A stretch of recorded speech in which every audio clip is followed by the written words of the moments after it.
صلاتهم خاشعون السلام علیکم ورحمۃ اللہ وبرکاتہ۔ آج کا ہمارا ٹاپک ہے کہ نماز میں خشوع کیسے حاصل ہو، کیونکہ سورۃ المومنون میں اللہ تعالیٰ فرماتے ہیں کہ کامیاب ہو گئے وہ لوگ جنہوں نے نماز میں خشوع اختیار کی، ایمان والے جو کامیاب ہو گئے۔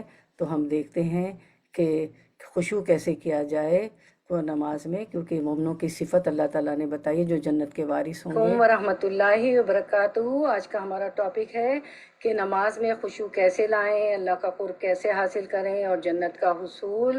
تو ہم دیکھتے ہیں کہ ابن القیم رحم اللہ فرماتے ہیں کہ نمازیوں کے 5 مرتبے ہوتے ہیں۔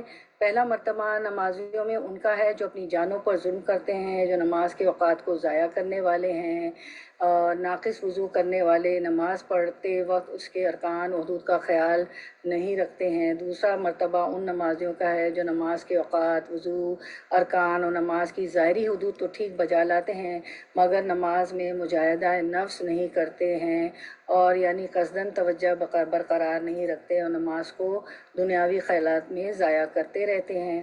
تیسرا مرتبہ ان نمازیوں کا ہے جو اپنی نمازوں کے اوقات، ارکان و حدود کی پاسداری کے بعد نماز کے اندر مجاہدہ نفس توجہ میں مشغول رہتے ہیں کہ کہیں ان کا دشمن شیطان ان کی نمازوں سے چوری نہ کرے، اور ایسے وہ اپنی کوشش کی حد تک خیالات و وسوسوں کو دور کرتے رہتے ہیں۔ چوتھا مرتبہ ان نمازیوں کا ہے جو مکمل طور پر نمازوں کے اوقات، حدود، ارکان کی پاسداری کرتے ہیں اور نمازوں میں اپنے دل کو نماز کی طرف ہی متوجہ کرتے ہیں تاکہ نماز کے ظاہر و باطن سے کچھ بھی ضائع نہ ہو جائے، اور وہ اپنی نمازوں میں مکمل بندگی سے ہوتے ہیں۔ پانچواں اور آخری مرتبہ ان کا ہے جو چوتھے مرتبے والوں کی طرح ہی کرتے ہیں مگر ایک درجہ اور اوپر ہو جاتے ہیں، تو اور وہ جو ہے اللہ کے مقربین ہوتے ہیں۔ تو ہم تفصیل سے دیکھیں گے کہ مقربین جو ہے کون ہوتے ہیں، 5واں درجہ، تمام درجے، تمام چیزیں انشاءاللہ۔ تو ہم دیکھتے ہیں انشاءاللہ کہ نماز میں خشوع کیسے لائیں، خشوع لا کر اللہ کا قرب کیسے حاصل ہو اور جنت کا حصول کیسے ہو۔ تو انشاءاللہ ہم شروع کرتے ہیں قرآن کے موتی، pearls of Quran, how to develop humility and concentration, وہی رکھیں، خشوع ان پریئر، نماز میں خشوع کیسے لائیں۔ یقیناً ایمان والوں نے فلاح حاصل کر لی جو اپنی نمازوں میں خشوع کرتے ہیں۔ سورۃ المومنون آیت 1 اور 2۔ نحمدہ، چلے ہم شروع کرتے ہیں۔ نحمدہ و نصلی علی رسولہ الکریم، اما بعد، فاعوذ باللہ من الشیطان الرجیم، بسم اللہ الرحمن الرحیم، ربی اشرح لی صدری ویسر لی امری واحلل عقدۃ من لسانی یفقہوا قولی۔ ہم شروع کرتے ہیں قرآن کے موتی، نماز میں خشوع کیسے لائیں۔ تو اس کے لیے اللہ سبحانہ تعالیٰ نماز میں خشوع کیسے لائیں، سورۃ المومنون کی آیت نمبر 1 اور 2 میں اللہ تعالیٰ فرماتے ہیں،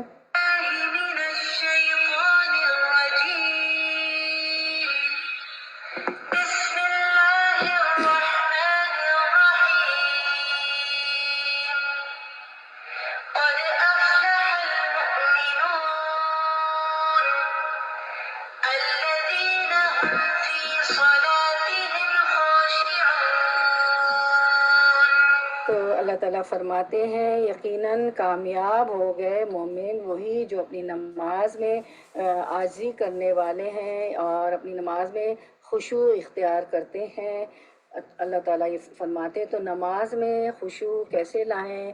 دیکھیں، قد یقیناً افلاح، فلاح پالی المومنون، ایمان لانے والوں نے، الذین، یہ وہ لوگ ہیں، ہم فی صلاتہم خاشعون، جو اپنی نماز میں خشوع کرنے والے ہیں۔ ٹھیک ہے، تو ایمان جو ہے نا بہت ضروری ہے۔ تو نماز میں خشوع کیسے لائیں، تو ہر چیز کے لیے ایمان بہت ضروری ہوتا ہے۔ تو ہم دیکھتے ہیں کہ نماز میں خشوع کیسے لائیں۔ اس دنیا میں انسان طرح طرح کے مسائل میں گھرا ہوا ہے جن کے بارے میں وہ دن رات متفکر رہتا ہے، لیکن حقیقت یہ ہے کہ اس کا سب سے بڑا مسئلہ آخرت میں موت کے بعد کامیابی ہے۔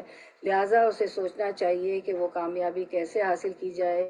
جس طرح دنیا کی زندگی میں کامیاب ہونے کے لیے کچھ شرائط، کچھ اصول ہیں، اسی طرح آخرت میں کامیابی کے لیے کچھ اصول ہیں، اور اس میں کچھ کا ذکر سورۃ المومنون کی ابتدائی آیت میں کر دیا گیا ہے، جو کہ ابھی آپ کے سامنے میں نے پڑھی بھی، تلاوت بھی آپ نے سنی۔ ان اصولوں میں سب سے پہلا اصول ایمان لانے کے بعد نماز میں خشوع پیدا کرنا ہے۔ ان مومنوں کو کامیابی کی ضمانت دی گئی ہے جو اپنی نمازوں میں خشوع پیدا کرتے ہیں۔ ایمان لانے کے بعد پہلا کام کرنے کا کام نماز کو صحیح طریقے پر ظاہری اور باطنی طور پر عمدگی کے ساتھ ادا کرنا ہوتا ہے، اور نماز میں خشوع اسی وقت فائدہ دے گا جب ایمان درست ہوگا۔ ٹھیک ہے، تو نماز میں خشوع کیسے لائیں؟ قد افلح المومنون، یعنی کامیاب و کامران ہو گئے، اور انہوں نے سعادت و فلاح حاصل کر لی۔ اور کیسے کامران ہو گئے؟ نماز میں خشوع لا کے آخرت میں کامیاب ہو گئے۔ مومن کا لغوی معنی اب دیکھتے ہیں کیا ہوتا ہے۔ یہاں مومن کی بات کی گئی ہے، مومن، تو مومن کا لغوی معنی کیا ہوتا ہے؟ لغت میں لفظ مومن اس شخص کے لیے اسم فاعل ہے جو ایمان کی صفت کے ساتھ متصف ہو۔ لغت میں مومن 3 لغوی معنوں کی طرف لوٹتا ہے: امن، یعنی کہ جو خوف کے بالمقابل ہوتا ہے، تصدیق جو تکذیب کے بالمقابل ہوتا ہے، اور امانت خیانت کے برعکس۔ ٹھیک ہے، تو مومن کے لغوی معنی اللہ کے حکم کی تصدیق کرنے والا ہوتا ہے، اس پر عمل کرنے والا، اللہ کے حکم کی تصدیق کرنے والا، اس پر عمل کرنے والا۔ ہمارے حق میں ایمان سے مراد اللہ کی دیوی خبر کی ٹھوس تصدیق کرنا اور اس کے حکم پر مکمل عمل درآمد کرنا۔ ایمان، اور پھر ہم دیکھتے ہیں شروع میں ہی ہمیں بتا دیا جاتا ہے کہ ایمان کے 6 ارکان ہیں۔ ایمان ان 6 ارکان پر قائم ہے جن کے بغیر اس کا وجود ثابت نہیں ہوتا۔ آپ صلی اللہ علیہ وسلم نے فرمایا کہ تم اللہ، اس کے فرشتوں، اس کی کتابوں، اس کے رسولوں اور آخری دن یوم قیامت پر ایمان رکھو، اور اچھی اور بری تقدیر پر بھی ایمان لاؤ۔ ایمان مفصل: آمنت باللہ و ملائکتہ و کتبہ و رسلہ والیوم الآخر والقدر خیرہ و شرہ من اللہ تعالی والبعث بعد الموت۔ تو ان 6 چیزوں پہ ہمارا ایمان ہوتا ہے، تقدیر پہ بھی ہوتا ہے کہ اچھی اور بری تقدیر، یہی ایمان ہے۔ پھر اللہ تعالیٰ نے جو فرمایا سورۃ المومنون آیت 1 میں، قد افلح المومنون، یقیناً کامیاب ہو گئے مومن۔ تو قد جو ہے حرف کا فائدہ، قد جب فعل ماضی پر داخل ہو تو تاکید اور تحقیق کے معنی بنتے ہیں جملہ فعلیہ میں۔ یہاں پر تاکید کی وجہ یہ ہے کہ مومن اسی قسم کی بشارت کی امید رکھتے ہیں جو کہ ان کی کامیابی سے متعلق ہے۔ تو اب ہم دیکھتے ہیں فلاح کا معنی و مفہوم۔ تو یہاں فلاح کا لفظ آیا ہے قد افلح المومنون، تو فلاح کا لفظ استعمال ہوا ہے، تو اس کے فلاح کے لغوی معنی ہیں، فلاح کے معنی و مفہوم، اس کے لغوی معنی ہیں چیرنا، کاٹنا۔ تو کاشتکار جو ہوتا ہے، فلاح جو ہوتا ہے، کسان جو ہوتا ہے، کاشتکار کو فلاح کہا جاتا ہے کہ وہ زمین کو چیر پھاڑ کر اس میں بیج بوتا ہے۔ فلاح میں 3 باتوں کا پایا جانا: پھاڑنا، کامیابی، بقا۔ فلاح کا تعلق دنیاوی مقاصد سے بھی اور اخروی مقاصد سے بھی ہے۔ فلاح سے مراد کامیابی اور مقصد کو پا لینا ہے۔ شریعت کی نظر میں کامیاب وہ ہے جو دنیا میں رہ کر اپنے رب کو راضی کر لے اور اس کے بدلے میں آخرت میں اللہ کی رحمت و مغفرت کا مستحق قرار پا جائے۔ اللہ تعالیٰ ہمیں ان میں سے بنا دے کہ اللہ کی رحمت و مغفرت حاصل ہو جائے، اس کے ساتھ دنیا کی سعادت و کامرانی بھی میسر آ جائے تو بہت خوب، ورنہ اصل کامیابی تو آخرت ہی کی کامیابی ہے۔ اب ہم دیکھتے ہیں کہ اصل کامیابی کیا ہے۔ ٹھیک ہے، اصل کامیابی سورۃ آل عمران 185، جہنم سے بچ جانا اور جنت میں جانا ہی کامیابی ہے۔ یوم القیامت فمن زحزح عن النار وادخل الجنۃ فقد فاز وما الحیاۃ الدنیا الا متاع الغرور۔ پھر وہ جو شخص آگ سے دور کر دیا گیا اور جنت میں داخل کر دیا تو یقیناً وہ کامیاب ہو گیا، اور دنیا کی زندگی تو دھوکے کے سامان کے سوا کچھ بھی نہیں ہے۔ اس کے بعد ہم دیکھتے ہیں کہ ایمان والوں کے لیے جنت کی کامیابی۔ نبی صلی اللہ علیہ وسلم نے فرمایا، اللہ تبارک و تعالیٰ نے جنت کو پیدا کیا جس کی ایک اینٹ سونے کی تھی، ایک اینٹ چاندی کی تھی اور گارا کستوری کا تھا۔ پھر اللہ تعالیٰ نے اسے کہا کلام کر، اس نے کہا قد افلح المؤمنون۔ فرشتوں نے کہا اے جنت تیرے لیے خوشخبری ہو، تو بادشاہوں کا ٹھکانہ ہے۔ دنیا کی کامیابی تو کامیابی نہیں، وہ ظاہری چمک دمک ہے، چند دنوں کے بعد ہی ختم ہو جائے گی۔ حقیقی اور پائیدار اور ہمیشہ قائم رہنے والی کامیابی کیا ہے؟ جہنم سے بچ جائے اور انسان جنت میں چلا جائے۔ تو پھر ہم دیکھتے ہیں بڑے دن کے عذاب سے بچنا کامیابی ہے۔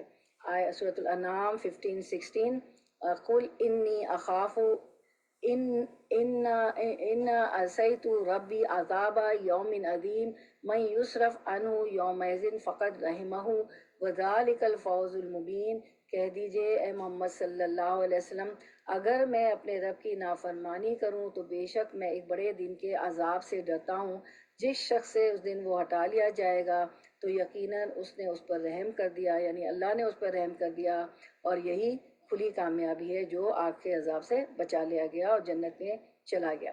تو ہم میں سے کوئی بھی گناہوں سے خالی نہیں ہے۔ سورۃ الفتح میں آتا ہے کہ گناہ کی معافی مل جانا بڑی کامیابی ہے۔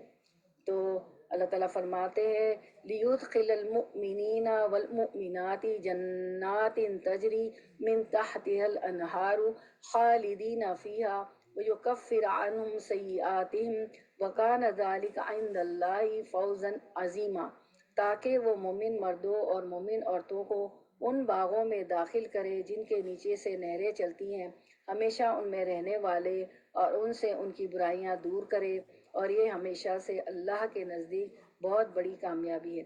سورۃ الغافر 9 میں ارشاد باری تعالیٰ وقیم السیئات ومن تق السیئات یومئذ فقد رحمتہ وذالک هو الفوز العظیم، اور انہیں برائیوں سے بچا لے اس روز جسے تو نے برائیوں سے بچا لیا، گویا تو نے اس پر رحمت کر دی، اور یہی بڑی کامیابی ہے۔ اللہ کی میری بہنوں، اللہ کی رحمت ملنا بڑی کامیابی ہے۔ قیامت کے دن نور ملنا بھی بڑی کامیابی ہوگی، اللہ تعالیٰ ہمیں پورے نور میں رکھے۔ حوض کوثر سے پانی ملنا وہ بھی کامیابی ہے۔ ابن عباس رضی اللہ عنہ سے روایت ہے، وہ کہتے ہیں کہ میں نے رسول اللہ صلی اللہ علیہ وسلم کو فرماتے ہوئے سنا میں تمہیں پشت سے پکڑ کر کھینچ رہا ہوں، میں کہہ رہا ہوں جہنم سے بچو، حدود سے بچو، جہنم سے بچو، حدود سے بچو، جہنم سے بچو، حدود سے بچو، 3 بار فرما کر آپ صلی اللہ علیہ وسلم نے کہا بس جب میں فوت ہو جاؤں گا اور میں تم سے پہلے جا کر حوض کوثر پر پانی کا انتظام کرنے والا ہوں گا تو جو اس پر وارد ہوگا وہ فلاح پا گیا۔ یا اللہ ہمیں حوض کوثر پہ وارد کر دیجیے گا، اور آپ صلی اللہ علیہ وسلم کے ہاتھ سے حوض کوثر کا پانی پینا نصیب کیجیے گا۔ شربتن ہنیئتم مریئتن، جس کے پینے کے بعد پیاس نہ لگے۔ آمین یا رب العالمین۔ مجھے پتا ہے آپ لوگ میوٹ ہیں لیکن اپنے دل میں اپنے بول رہی ہیں آمین۔ قیامت کے دن پلڑوں کا بھاری ہونا کامیابی۔ والوزن یومئذ الحق فمن ثقلت موازینہ فاولئک هم المفلحون۔ سورۃ الاعراف 8۔ اور اس دن وزن حق ہے، پھر وہ شخص کے اس کے پلڑے بھاری ہو گئے تو وہی کامیاب ہونے والے ہیں۔ اللہ کی رضامندی مل جانا سب سے بڑی کامیابی۔ سورۃ التوبہ 72۔ ارشاد باری تعالیٰ وعد اللہ المؤمنین والمؤمنات جنات تجری من تحتها الانہار خالدین فیہا ومساکن طیبۃ فی جنات عدن ورضوان من اللہ اکبر ذالک هو الفوز العظیم۔ اللہ نے مومن مردوں اور مومن عورتوں سے ایسے باغات کا وعدہ کر رکھا ہے جن میں نہریں جاری ہیں، ان میں وہ ہمیشہ رہیں گے۔ نیز ہمیشگی کے باغات میں پاکیزہ قیام گاہوں کا بھی وعدہ کر رکھا ہے، اور اللہ کی رضا تو ان سب نعمتوں سے بڑھ کر ہوگی، یہی بہت بڑی کامیابی ہے۔ جتنی بھی نعمتیں جنت میں بھی ہوں گی، بس اللہ کی رضا جو ہوگی نا، اللہ کی خوشنودی سب سے بڑی کامیابی ہوگی۔ پھر اسی طرح تو کامیابی کے حصول کے لیے دراصل ایمان لانا ہے، کیونکہ ایمان والے ہی اس دن خوف غم سے عذاب سے خوف سے غم سے اور عذاب سے بچ جائیں گے۔ ٹھیک ہے، پھر ہم دیکھتے ہیں کامیابی کے حصول کے اسباب۔ کیا اسباب ہوں گے، کیا سبب ہوں گے جو ہمیں کامیابی دلائیں گے قیامت کے روز اللہ پر ایمان لانا۔ اللہ ان اولیاء اللہ لا خوف علیہم ولا هم یحزنون، سن لو، آگاہ ہو جاؤ، ہوشیار ہو جاؤ، بے شک اللہ کے دوست ان پر نہ کوئی خوف ہے اور نہ وہ غمگین ہوں گے۔ الذین آمنوا وکانوا یتقون، وہ جو ایمان لائے اور تقوی کرتے تھے اور بچا کرتے تھے گناہوں سے۔ لہم البشریٰ فی الحیات الدنیا وفی الآخرۃ لا تبدیل کلمات اللہ ذالک هو الفوز العظیم، انہی کے لیے دنیا کی زندگی میں خوشخبری ہے اور آخرت میں بھی اللہ کی باتوں کے لیے کوئی تبدیلی نہیں، یہی بہت بڑی کامیابی ہے۔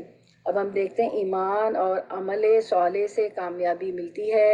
کامیابی ایمان اور نیک عمل سے حاصل ہوتی ہے، اور جیسا کہ ایمان کے بغیر کامیابی حاصل نہیں ہو سکتی، اسی طرح نیک عمل کے بغیر بھی کامیابی حاصل نہیں ہو سکتی۔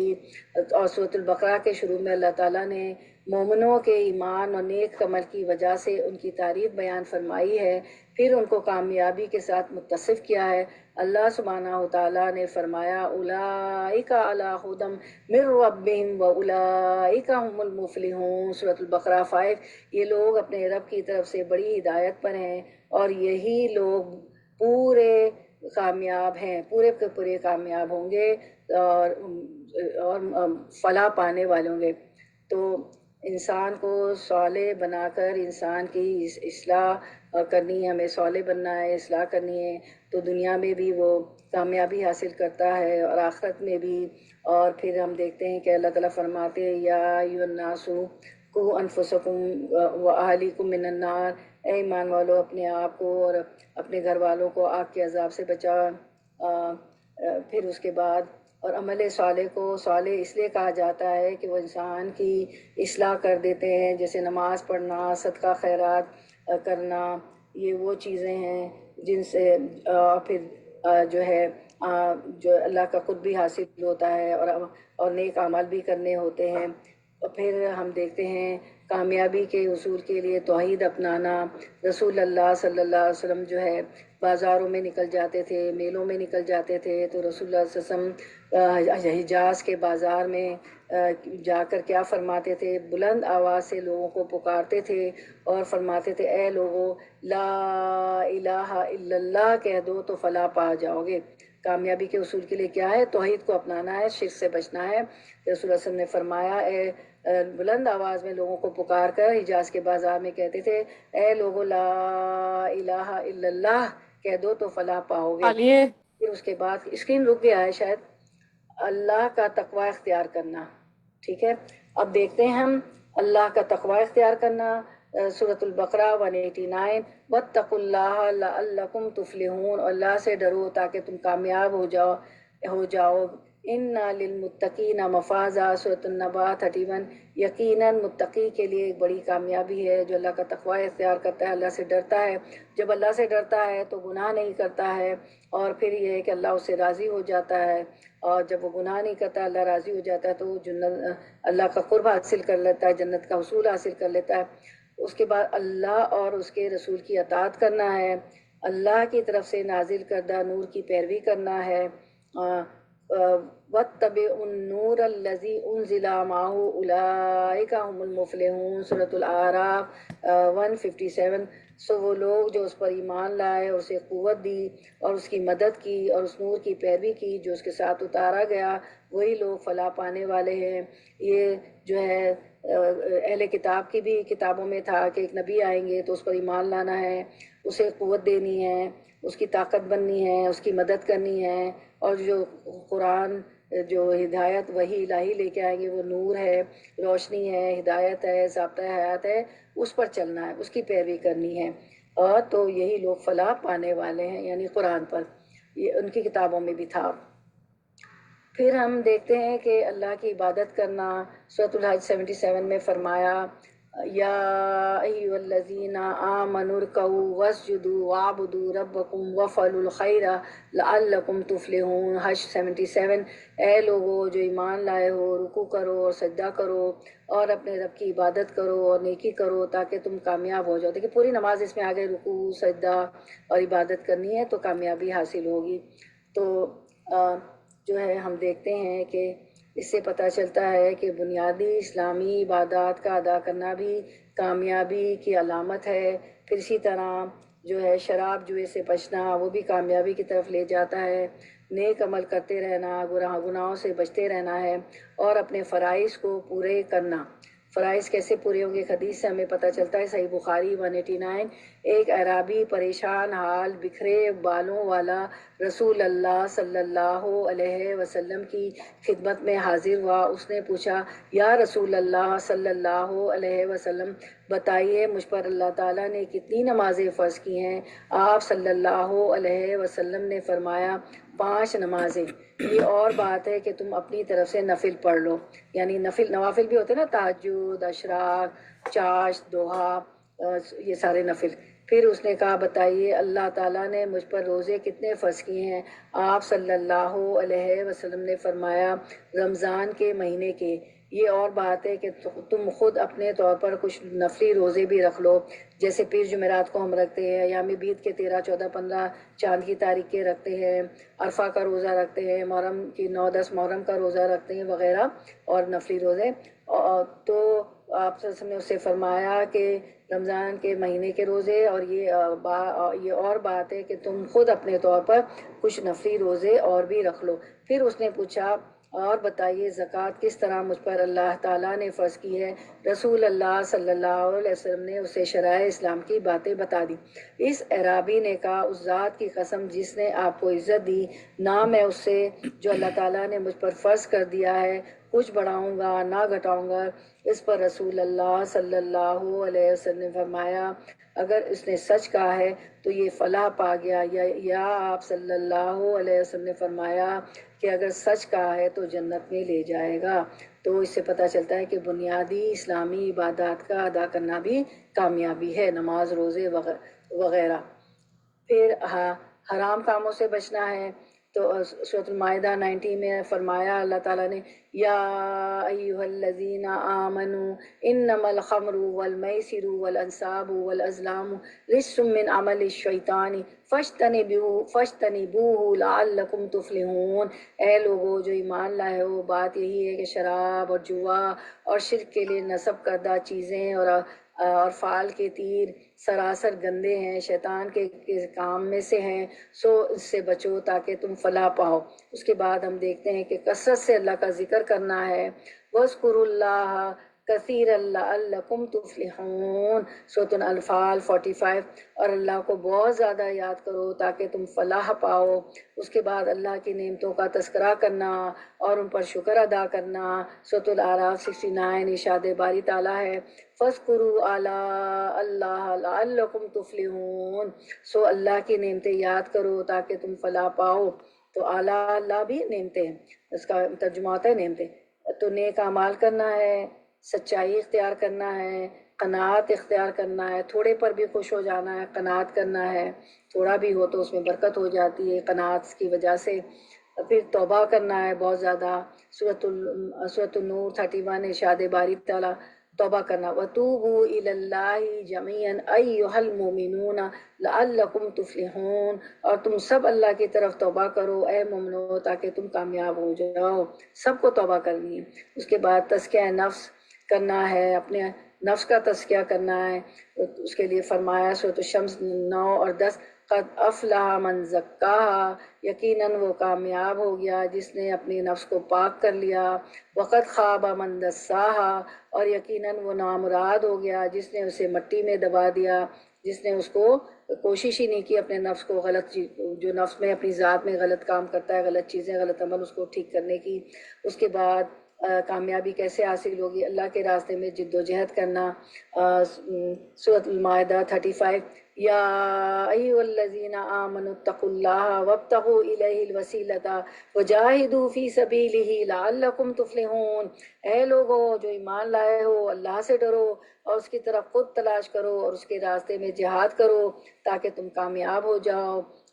اس کے بعد ہم دیکھتے ہیں جان و مال اللہ کے راستے میں لگا دینا۔ صحابہ کرام وہی تو تھے نا کہ جان، مال، اولاد، ہر چیز لگا دی تھی، اسی لیے رضی اللہ ورضوا عنہ، اللہ ان سے راضی اور وہ اللہ سے راضی۔ سورۃ التوبہ 20، الذین آمنوا وہاجروا وجاہدوا فی سبیل اللہ باموالہم وانفسہم اعظم درجۃ عند اللہ وَأُولَئِكَ هُمُ الْفَائِزُونَ۔ جو لوگ ایمان لائے اور انہوں نے ہجرت کی اللہ کے راستے میں اپنی مالوں اور اپنی جانوں کے ساتھ جہاد کیا، اللہ کے ہاں درجے میں زیادہ بڑے ہیں اور وہی لوگ کامیاب ہیں۔ ہم میں تو شوہ نفس اللہ من رحم اللہ، سب کی بات نہیں کر رہی ہوں، تھوڑا سا سالن بھی دینے میں کہیں گے ہمارا پورا نہیں ہوگا، تھوڑا سا کچھ گروسری میں سے بھی کچھ کسی کو دینا پڑے، ہم کہیں گے میرا کیا ہوگا، میرے تو ہفتہ چلانا ہے، میں ہفتے کی گروسری مہینے کی کیسے پورا ہوگا۔ دیے جائیں تو آپ دیکھیں برکت ہوتی ہے، آپ سب کا تجربہ ہوگا، میرا بھی ہے، جب ہم دیتے ہیں تو پتہ نہیں کہاں سے اور آ جاتا ہے، برکت ہوتی چلی جاتی، ایسا ہوتا ہے نا، آپ سب کا بھی تجربہ ہے۔ تو اللہ تعالیٰ شوہ نفس سے بچائے اور ہم جو ہے جان اور مال اللہ کے راستے میں دینے والے بن جائیں۔ وہ تو شہید ہو گئے اللہ کی راہ میں، اپنی جانیں دے دی۔ اور ایک صحابی نے تو فرمایا جیسے ہی اناؤنس ہوا احد کی لڑائی تو وہ کہنے لگے کہ مجھے تو احد کے پہاڑوں کے پیچھے سے جنت کی خوشبو آ رہی ہے، اور میدان جنگ میں کود جاتے تھے۔ بخل سے بچنا۔ وَأَنفِقُوا خَيْرًا لِأَنفُسِكُمْ وَمَنْ يُوقَ شُحَّ نَفْسِهِ فَأُولَئِكَ هُمُ الْمُفْلِحُونَ۔ سورۃ التغابن 17-16۔ جو اپنے نفس کے بخل سے بچا لیے جائیں سو وہی کامیاب ہے۔ اگر تم اللہ کو قرض دو اچھا قرض تو وہ اسے تمہارے لیے کئی گنا کر دے گا اور تمہیں بخش دے گا، اور اللہ بڑا قدردان اور بے حد بردبار ہے۔ پھر امر بالمعروف اور نہی عن المنکر کا فریضہ ادا کرنا، اور یہ تو ہم کرتے ہی نہیں ہیں، نیکی کا حکم دیتے ہی نہیں ہیں، برائی سے روکتے ہی نہیں ہیں، اتنے ڈر جاتے ہیں، اتنے اپولوجسٹک ہوتے ہیں، اتنے شرمندہ ہوتے ہیں، کسی کو یہ بھی نہیں کہتے ہیں پیار سے کسی بچی کو کسی خاتون کو کہ بھائی سر کور کر لو۔ ایون حرم شریف میں بھی اتنا پتلا، آپ لوگ سب گئی ہیں، آپ نے دیکھا ہوگا، ٹی وی پر بھی دیکھتی ہیں کہ وہ طواف عمرے کر رہی ہیں اور اتنا پتلا لباس ہوتا ہے اور سر بھی ٹھیک سے کور نہیں ہوتا ہے، بال بھی نظر آتا ہے، سطر نہیں چھپا ہوا ہوتا ہے۔ اور تو کہیں بھی ہم دیکھتے ہیں تو پیار سے ہم کسی کو اتنا ڈر رہے ہوتے ہیں، بولتے بھی نہیں ہیں، خاص طور پہ اپنی پیاری پیاری سہیلیوں کو کہ وہ تو مجھے پارٹی میں نہیں بلائیں گی، میرا تو گروپ ہی ٹوٹ جائے گا، میرا تو یہ ہو جائے۔ اللہ پارٹیاں دے گا، ہمیں تو وہاں کی پارٹیاں اللہ تعالیٰ جنت الفردوس الاعلیٰ دے گا۔ لڑائیاں بھی اللہ کے لیے ہونی چاہیے، ناراضگیاں بھی اللہ کے، ہمیں اپنے لیے نہیں ہونی چاہیے کہ مجھے نہیں بلایا، مجھے نہیں دیا، مجھے نہیں کھلایا، میرے ساتھ یہ نہیں کیا، وہ نہیں، اللہ کے لیے ہونا چاہیے۔ صحابہ کرام تو اللہ کے لیے، حضرت علی کرم اللہ وجہ ایک جنگ میں لڑ رہے تھے، سب کو یہ واقعہ معلوم ہے، اور کیا ہوا کہ کسی اس نے دشمن نے آپ کے منہ پر تھوک دیا، تو آپ نے کہا میں تمہیں نہیں ماروں گا کیونکہ وہ میری نفس کی لڑائی ہو، میرے لیے لڑائی ہو جائے گی۔ تو اللہ کے لیے ہونا چاہیے، تو امر بالمعروف کریں، نیکی کا حکم دیں، نہیں عن المنکر کریں، منکر سے روکیں، برائیوں سے لوگوں کو روکیں، فریضہ ادا کریں۔ ورنہ ہم تو گھر میں بچوں کو اچھی اچھی باتیں بتا رہے ہوتے، باہر گند ہوگا تو کیا ہوگا، آپ کے گھر کے باہر کوڑا کا باہر گند کیچڑ ہوگا تو آپ کے جوتوں چپل آپ کے پیروں میں وہی گھر میں آ جائے گا نا، تو بچے باہر سے پھر وہی سیکھتے ہیں۔ اگر ہر کوئی اپنا یہ فرض ادا کرے تو کتنی اچھائیاں ہو جائیں، ٹھیک ہے۔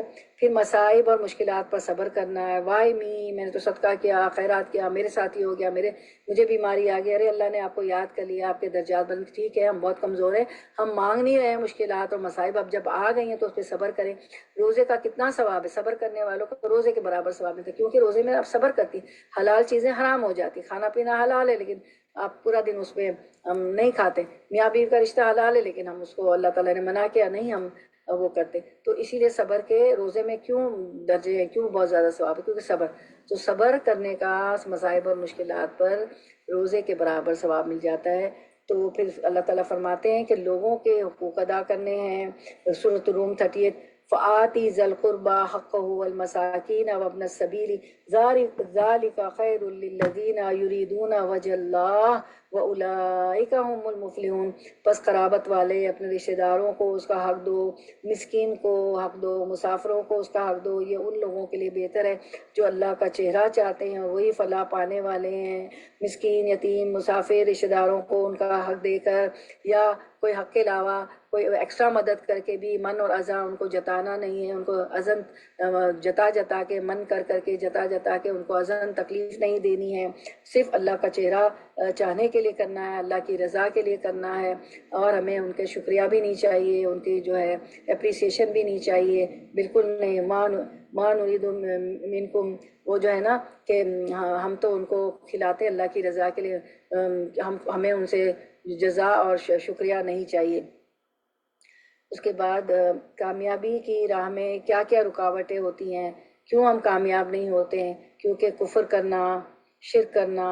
کفر سے وہ کفر نہیں کہ اللہ کو نہیں ماننا، کیونکہ ایک آیت ہے نا وَلَئِن شَكَرْتُمْ لَأَزِيدَنَّكُمْ وَلَئِن كَفَرْتُمْ إِنَّ عَذَابِي لَشَدِيدٌ، اگر تم نے جو ہے شکر ادا کیا تو میں زیادہ دوں گا۔ وَلَئِن كَفَرْتُمْ، اگر تم نے جو ہے کیا کیا، ناشکری کی، تو یہاں کفر تم جو ہے ناشکری کے لیے آتا ہے، کفر کے لیے نہیں آتا ہے۔ تو اللہ کی ناشکری بھی کریں گے، وَلَئِن كَفَرْتُمْ إِنَّ عَذَابِي لَشَدِيدٌ، تو اللہ کی ناشکری بھی کریں گے تو اللہ تعالیٰ فرماتے ہیں کہ پھر میرا عذاب بڑا وہ ہے، شدید ہے۔ تو تم کیا کرو کہ جو ہے میرا شکر ادا کرو، تو شکر بھی ادا کرتے رہنا چاہیے، ورنہ تو اللہ تعالیٰ فرماتے ہیں کہ تم نے جو ہے شکر ادا نہ کیا، کفر کیا، یعنی کفر بامانے ناشکری، تو میرا عذاب بڑا شدید ہے۔ اس کے بعد ہم دیکھتے شرک کرنا، شرک کی معافی نہیں ہے، تمام گناہوں کی معافی ہے۔ آخرت پر ایمان لانا بھی ہمیں ایمان مفصل پڑھا، آخرت کے دن سے غافل ہو جاتے ہیں تو اس سے بھی کامیابی کی راہ میں رکاوٹ ہوتی ہے۔ جب غافل ہوتے ہیں تو اچھے اچھے کاموں سے رک جاتے ہیں، آخرت کا خوف نہیں ہوتا ہے، قیامت کا ڈر نہیں ہوتا ہے، اللہ کا خوف نہیں ہوتا ہے، آخرت کا خوف نہیں ہوتا ہے۔ اللہ اور اس کے رسول کی نافرمانی بھی کامیابی کی راہ میں رکاوٹیں بن جاتی ہے، دنیا آخرت کی کامیابی پر۔ پھر اللہ تعالیٰ فرماتے ہیں ایک آیت سورۃ الحج 11 میں، کنارے پر رہ کر اللہ کی عبادت کرنا۔ وَمِنَ النَّاسِ مَن يَعْبُدُ اللَّهَ عَلَىٰ حَرْفٍ فَإِنْ أَصَابَهُ خَيْرٌ اطْمَأَنَّ بِهِ وَإِنْ أَصَابَتْهُ فِتْنَةٌ انقلب عَلَىٰ وَجْهِهِ خَسِرَ الدُّنْيَا وَالْآخِرَةَ ذَلِكَ هُوَ الْخُسْرَانُ الْمُبِينُ۔ سورۃ الحج 11۔ اور لوگوں میں سے کوئی وہ ہے جو اللہ کی عبادت ایک کنارے پر کرتا ہے، پھر اگر اسے کوئی بھلائی پہنچ جائے تو اس کے ساتھ مطمئن ہو جاتا ہے، اور اگر اسے کوئی آزمائش آ پہنچے تو اپنے منہ پر الٹا پھر جاتا ہے۔ اس نے دنیا اور آخرت کا نقصان اٹھایا، یہی تو صریح خسارہ ہے۔ تو یہ اللہ کی نافرمانی کرنے کی بات ہے۔ پھر شیطان سے دوستی کرنا، سورۃ النساء 119 میں فرمایا وَمَن يَتَّخِذِ الشَّيْطَانَ وَلِيًّا مِّن دُونِ اللَّهِ فَقَدْ خَسِرَ خُسْرَانًا مُّبِينًا، اور جو کوئی شیطان کو اللہ کے سوا دوست بنائے تو یقیناً اس نے واضح خسارہ اٹھایا اور واضح خسارہ اٹھایا۔ پھر ظلم کرنا، سورۃ الانعام 21 میں فرمایا إِنَّهُ لَا يُفْلِحُ الظَّالِمُونَ، بے شک حقیقت یہ ہے کہ ظالم لوگ فلاح نہیں پاتے۔ تو ظلم سے بھی بچنا چاہیے، ظلم کرنا بھی کامیابی کی راہ میں رکاوٹ ہے۔ پھر ہم دیکھتے الذین هم فی صلاتهم خاشعون، کامیاب ہونے والوں کی کیا صفت ہے، ٹھیک ہے، کامیاب ہونے والوں کی صفات دیکھ لیتے ہیں۔ الذین هم فی صلاتهم خاشعون، یہ وہ لوگ ہیں جو اپنی نماز میں خشوع اختیار کرتے ہیں۔ خشوع کرنے والوں کے لیے کامیابی۔ ابن قیوم کہتے ہیں کہ اللہ نے نمازیوں کی فلاح کو نماز میں خشوع اختیار کرنے کے ساتھ مشروط کیا ہے۔ تو کیا کہتے ہیں، اللہ نے نمازیوں کی فلاح کو نماز میں خشوع اختیار کرنے کے ساتھ مشروط کیا ہے۔ اگر خشوع اختیار کریں گے، اللہ کی خشیت سے نماز پڑھیں گے تو کامیابی ہوگی، تو خشوع کرنے والوں کے لیے کامیابی۔ تو یہ اس بات پر دلالت کرتا ہے کہ جو شخص خشوع اختیار نہیں کرتا وہ کامیابی پانے والوں میں سے نہیں ہے۔ تو نماز میں خشوع کتنا ضروری ہے، اور اگر اس کے لیے اس نماز کا ثواب شمار کر لیا جاتا تو وہ کامیابی پانے والوں میں سے ہوتا۔ شیخ الاسلام ابن تیمیہ کہتے ہیں کہ خشوع کے واجب ہونے پر اللہ جل جلالہ کا یہ فرمان دلالت کرتا ہے، وہی سورۃ المومنون کی آیت 1 اور 2، قد افلح المومنون، یقیناً کامیاب ہو گئے مومن، الذین هم فی صلاتهم خاشعون، وہی جو اپنی نمازوں میں عاجزی کرنے والے ہیں۔ ٹھیک ہے، آج اسی آیت پہ بہت اسی پہ ٹاپک ہے، یہی زور ہے ہمارا آج کے ٹاپک پہ۔ پھر خاشعون جو یہاں پہ ہے نا، الذین هم فی صلاتهم خاشعون، تو خاشعون کا لفظ خشوع سے ہے، تو خشوع کے معنی دیکھ لیتے ہیں۔ خشوع کے لغوی معنی جھک جانا، مطیع ہو جانا، سکون اختیار کرنا۔ تو اللہ تعالیٰ فرماتے ہیں، اللہ کا فرمان ہے سورۃ طٰہٰ 108، وَخَشَعَتِ الْأَصْوَاتُ لِلرَّحْمَٰنِ فَلَا تَسْمَعُ إِلَّا ہَمْسًا، اور سب آوازیں رحمان کے لیے پست ہو جائیں گی، سو تو ایک نہایت آہستہ آواز کے کچھ نہیں سنے گا، یعنی سب کی آوازیں خاموش ہو جائیں گے۔ اللہ کے دن، قیامت کے دن، اس روز سب کی آوازیں پست ہوں گی، کوئی بات نہیں کر سکے گا، صرف ایک نہایت آہستہ آواز کے سوا کچھ نہیں سنے گا، یعنی خاموشی ہو جائیں گی۔ تو خشعت کا مطلب جو ہے کیا ہے کہ تمام آوازیں دب جائیں گی۔ اصطلاحی معنی کیا ہے کہ دل اپنے رب تعالیٰ کے سامنے فرمانبرداری اور ذلت کے ساتھ جھک جائے۔ ابن رجب حنبلی رحم اللہ کہتے ہیں کہ خشوع کا اصل معنی ہے دل کا نرم پڑ جانا، اس میں رقت پیدا ہونا، اس میں سکون آ جانا، اس کا فرمانبردار ہو جانا اور عاجز ہو جانا، اور اس کے لیے اللہ کے لیے تڑپنا۔ تو اللہ کے سامنے جب کھڑے ہوں نماز میں تو دل میں عاجزی ہو، اور جو ہے عاجزی کے ساتھ اللہ کے ساتھ جھکے، خشوع خضوع و ذل و تذلل کے ساتھ نماز پڑھے کہ میں کتنی بڑی ہستی کے سامنے کھڑی ہوں۔ یوم یقوم الناس لرب العالمین، کہ اس دن بھی رب العالمین کے لیے، قیامت کے روز بھی سب قائم سے نا یقوم کھڑے ہوں گے۔ تو ایسے سوچیں کہ میں نماز ایسے پڑھوں، نماز میں ایسے کھڑے ہوں کہ اس دن بھی اللہ کے سامنے سب کھڑے ہوں گے۔ یوم یقوم الناس لرب العالمین۔ تو خشوع سے کیا ہوتا ہے؟ دل نرم ہو جاتا ہے جب خشوع سے نماز پڑھتے ہیں، رقت پیدا ہوتی ہے، دل میں سکون آ جاتا ہے، اور انسان اللہ کا فرمانبردار بندہ ہو جاتا ہے، ہیومیلیٹ ہو جاتا ہے، عاجز ہو جاتا ہے، اور اللہ کی تڑپ پیدا ہوتی ہے۔ تو جب دل خشوع کرتا ہے تو تمام اعضاء اور ارکان کا خشوع اس کے تابع ہو جاتا ہے، کیونکہ تمام اعضاء دل کے تابع ہوتے ہیں، تو تمام اعضاء بھی اس میں جو ہے جوارے بھی خشوع کے ساتھ نماز میں لگ جاتے ہیں۔